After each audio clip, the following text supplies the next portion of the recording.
त्यावर चिकूट दिसतोय का तिथे? हां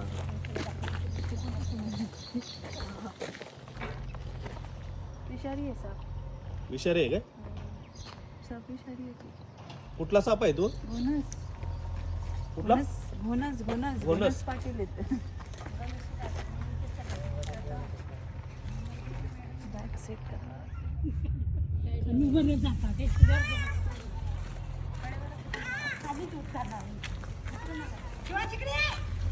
साप जो आहे मित्रांनो तो घोणस आहे, म्हणजे एक विषारी साप आहे.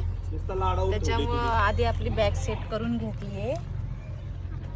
हा एक प्रकारचा ट्रॅप असतो, त्यांना असं वाटतं बिळीमध्ये घुसतात. कडेला कंपाऊंडच्या घराच्या भिंतीच्या कडेला फिरतो.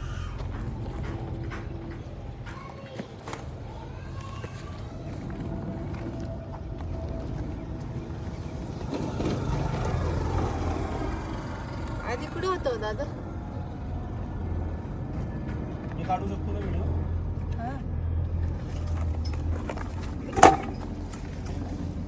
हे बघा, लोक याला अजगर किंवा अजगराचं पिल्लू समजतात. ज्यांना हा घोणस साप माहिती नाहीये ते असं समजतात.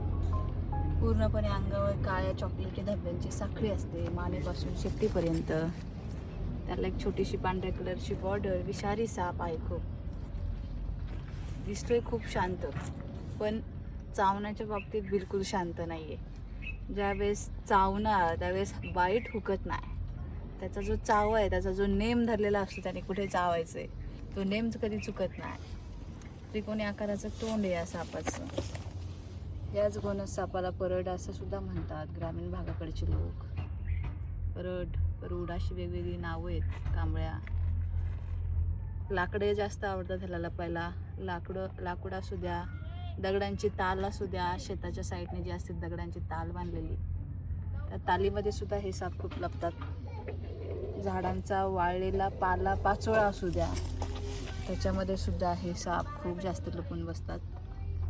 जास्त प्रमाण त्यांचं बाहेर पडण्याचं हिवाळा आहे. डोळ्यामध्ये उभी भावली. काही सापांच्या गोल असते, काहींची उभी असते, काहींची आडवी असते. तरी हा जो घोणस साप आहे ह्याच्या डोळ्यांची भावली उभी असते. आता मी त्याला पकडून आपल्या बॅगेकडे पॅक करणार आहे. किती शांत निवांत बसलाय.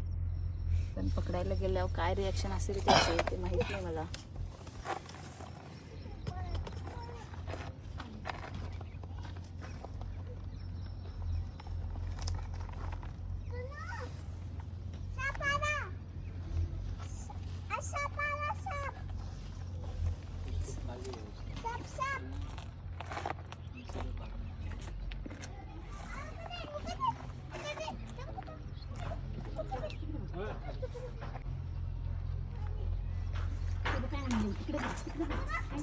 काही खाल्लेलं आहे का त्यांनी? म्हणजे हालत नाही. नाही, खाल्लेलं नाहीये.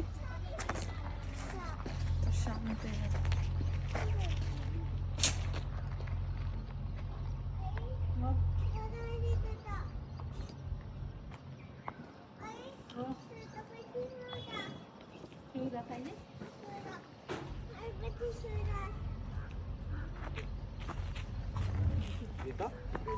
गजरे